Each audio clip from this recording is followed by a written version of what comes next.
Why, hello everybody, and welcome back to Kat's Tiny Kitchen. I'm glad you came to see me today. Today we got a twofer going on. These are two recipes that you can use for your holiday dinner. It doesn't have to be Thanksgiving. The oyster dressing is the first thing that I'm going to talk about. It's very good. A lot of people turn their nose up at it. They don't like oysters, but we really love them here. And with the recipe though, if you don't like the oysters, you don't have to put them in. The second dish that we're going to do today, but I'm going to show you first, is a prime rib. We're going to do a reverse sear prime rib. By doing a reverse sear prime rib, it maintains more of a medium rare on the inside of the meat. You don't get that big old thick outer cooked coating on the meat like you do with a regular prime rib, where you throw it in the oven, turn it on high for like a half an hour, and then turn the heat down and let it cook. This is the opposite way. You put it in the oven at a low heat until the meat comes to a internal temperature of about 120 degrees. That's medium rare. Then you pull it out of the oven, you let it rest for about 30 minutes to an hour. You can do it uncovered, but I'm going to cover mine today.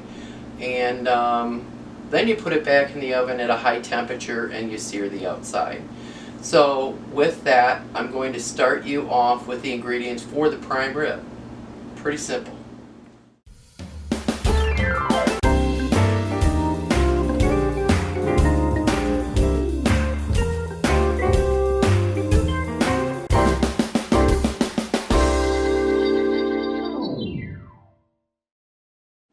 So I've got here, this is a 5.5 pound prime rib. It should serve 4 to 5 people, depending on how hungry your people are. And it's already been trimmed up by the butcher and ready to go. So then for the seasoning, for the rub, for the meat, I have right here, we've got, if you can see it, I've got 4 tablespoons of kosher salt. I've got 2 tablespoons of extra coarse ground black pepper.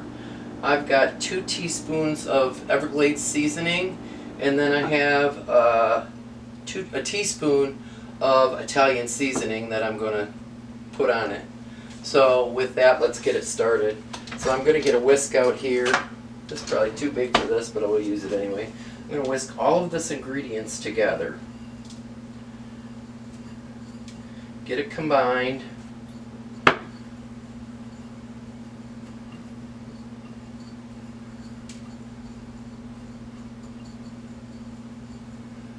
And get it good and combined. And now I'm going to move my meat back over here so you can see what I'm going to do. I want to rub this meat on all sides. So I'm going to get this on, I'm going to rub it on this side, get it good and coated. Just rub it in.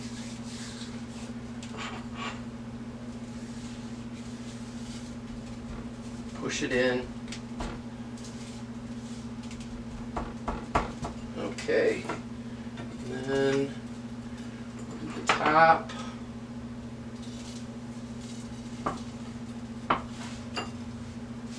This is sliding around on me.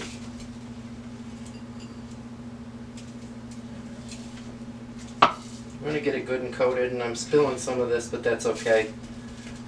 As long as a lot of it sticks, I'm good.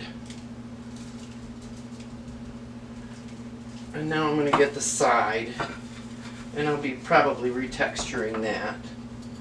Let's reach in here. The side. Get some of the meat side here.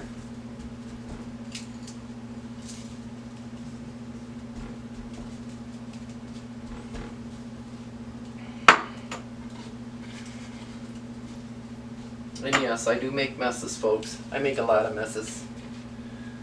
But it's fun. So I've got that all seasoned. And I'm going to put some more on the top here.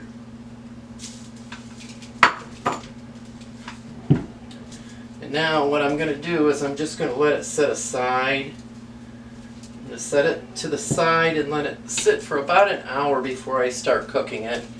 So we will be back when that time starts. Okay, so we're back and we're going to start the second part of our twofer for tonight, and we're going to make the oyster dressing. So I want to cover the ingredients for you, and as you can see, we already have the first part of the ingredients in the camera, in the little picture box for you, picture in picture.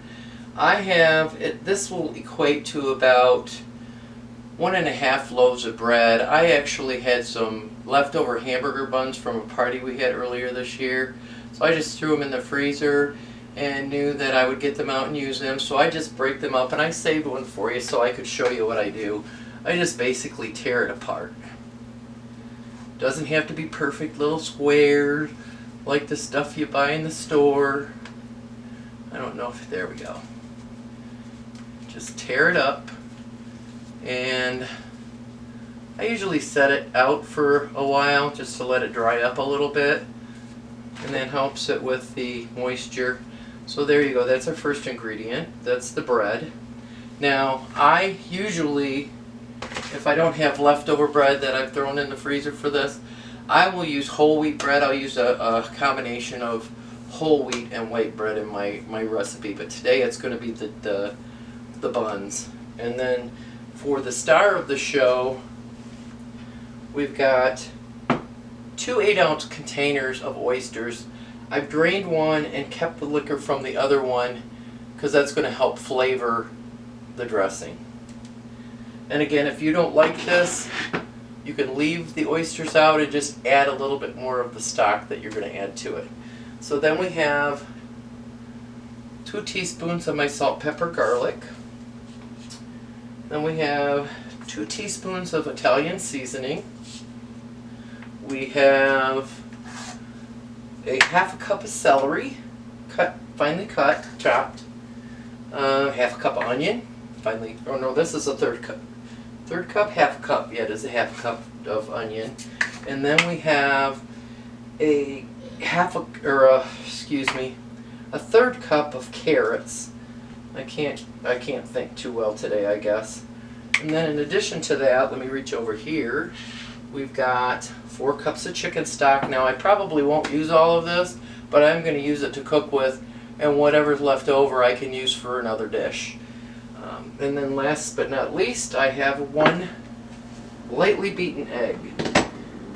And that's all of the ingredients. So I'm going to move all of this out of the way, and we're going to get started on the broth for the dressing. Let me get my pot in here. Hopefully you can see it okay. I may have to adjust you a little bit. I'm going to have to adjust you, move you up a little bit. So what I'm going to do is, I forgot one ingredient. No, I didn't. Yeah, I did. I'm going to use some extra virgin olive oil. About 2 tablespoons worth.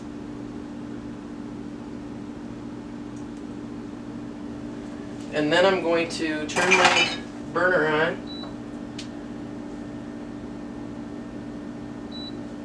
I'm going to turn it on high right now. I want to get that oil hot. Get the oil hot. And this part's pretty easy. I've got my oil hot.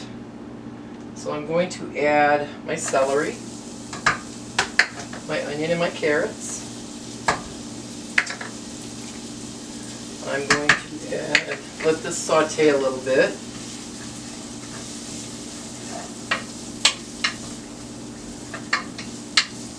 Go ahead and add our 2 teaspoons of salt, pepper, garlic, and our Italian seasoning.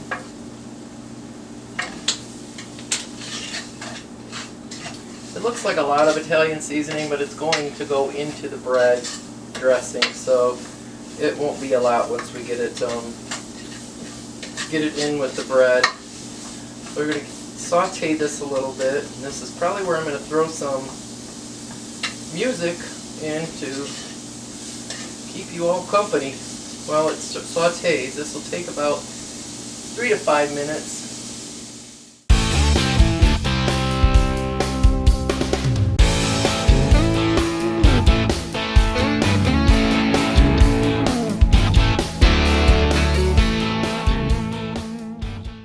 Okay, it's been about 3 to 5 minutes for the saute. The onions are good and clarified, so now we're going to add our chicken stock to this.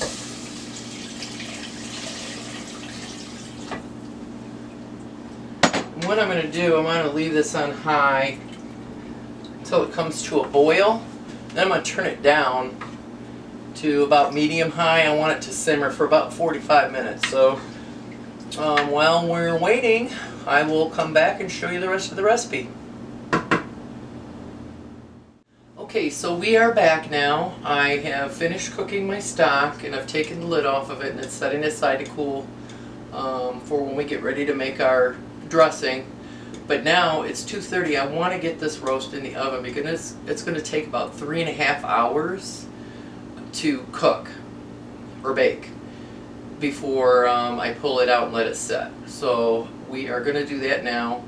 I've got my roast here on the counter, and I've already got my pan pre-sprayed with some cooking spray. I'm going to set my roast in here, and then what I'm going to do, because I really don't want to screw this up. This is a really expensive cut of meat and I really want to make sure that it's cooked properly and I don't mess it up. So I'm going to use my meat thermometer. I got this meat thermometer from my boss and dear friend Lisa a couple years ago for Christmas, and I love it and I use it all the time. It's very easy to use. You just turn it on, pick your settings really quick for meat, and stick it in your roast, and then you can pop it in your oven, and once your meat reaches temperature, it will beep and let you know it's done. So we've got our meat in the pan. I'm going to stick my probe in here, and you want to cook your roast with the fat cap up. You don't want the fat cap down, and the reason being is all of that good flavor from that fat will render down through the meat and give it a good flavor. So I've got my meat thermometer in. Let me move this out of the way, see if I can't show you what I'm going to do here. So I'm going to turn my power on, and it's showing me 41.2 degrees Fahrenheit in the middle of the meat. So now I'm going to select. I'm going to do beef. You can't see this very well. I better turn this over. Then I'm going to select OK.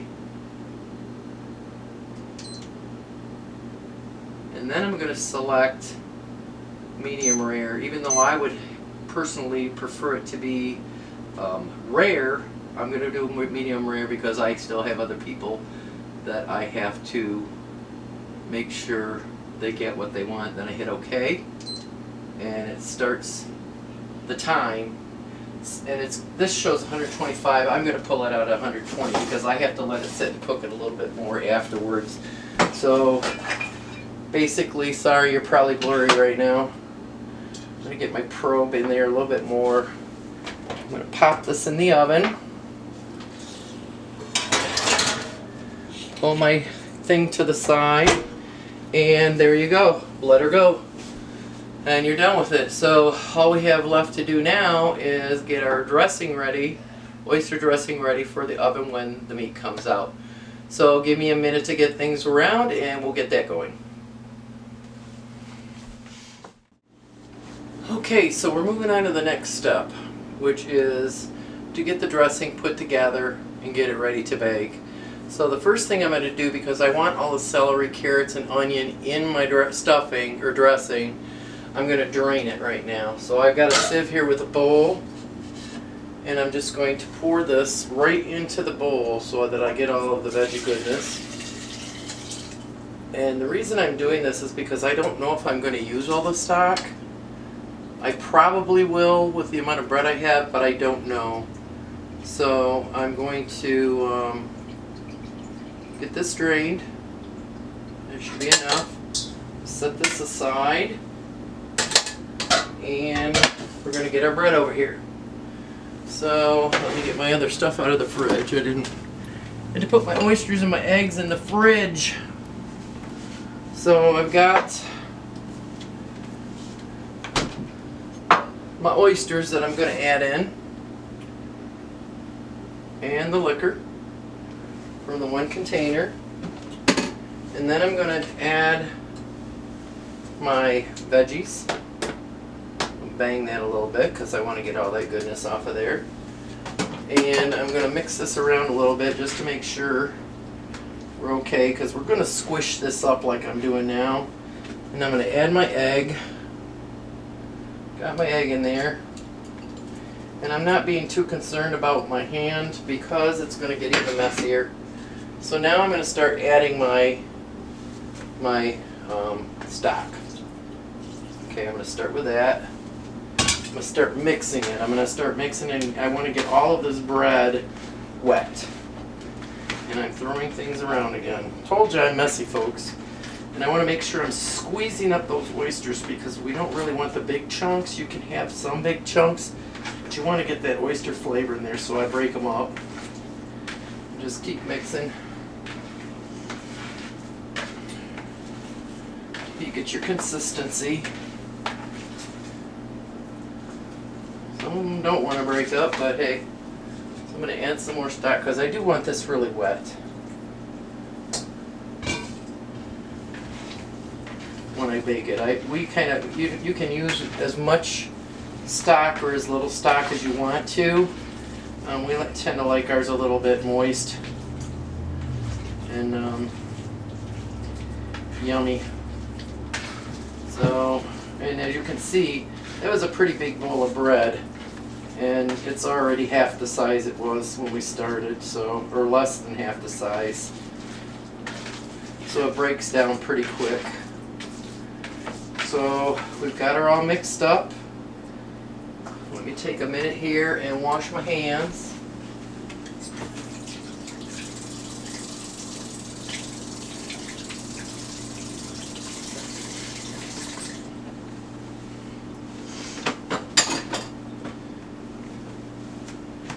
And then what I'm going to do is I've already greased a bowl.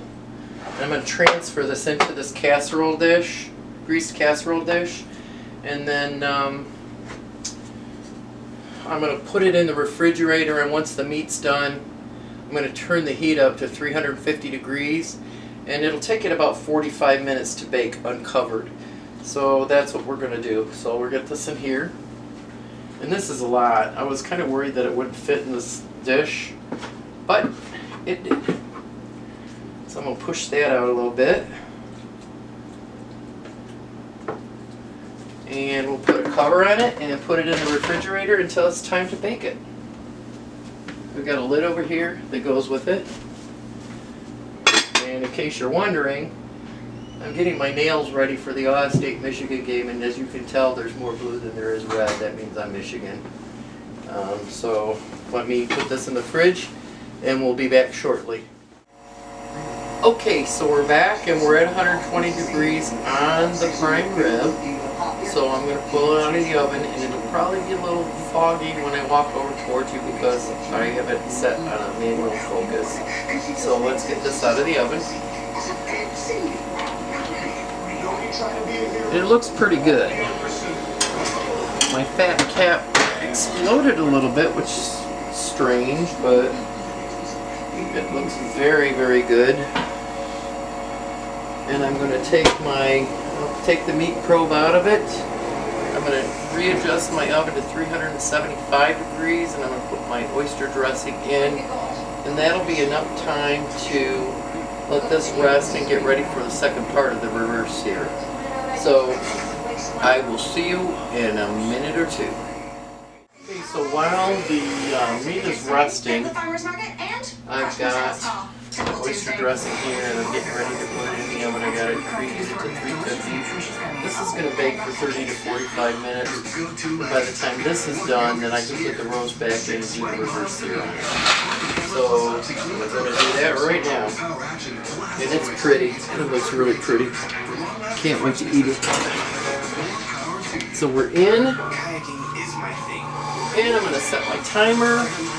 And we're on the home stretch now, folks, so I'll be back in a few minutes, and we will Are you ready to put the beef in for the reverse sear and get everything else going?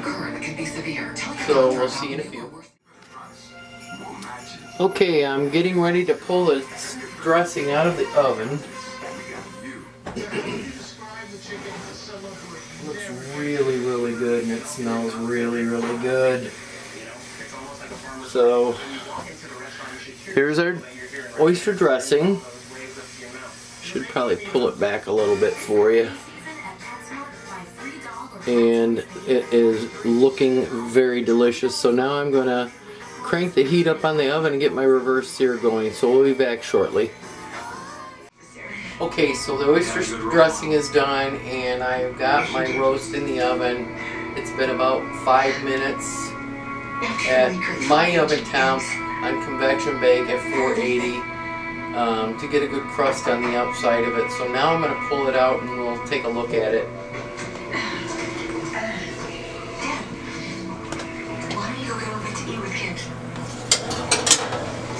And it is sizzling nicely. So we are done. It's looking beautiful. It's got a good crust on it. Even though some of it popped up, I don't know why that did that, but I guess it's the way it was cleaned or carved or defatted, whatever you want to call it. So all that's left now is to get it plated up and eat it, and I cannot wait because I think everything's going to taste great. So I thank you all for coming along today, and we will see you on the next one. Have a blessed evening.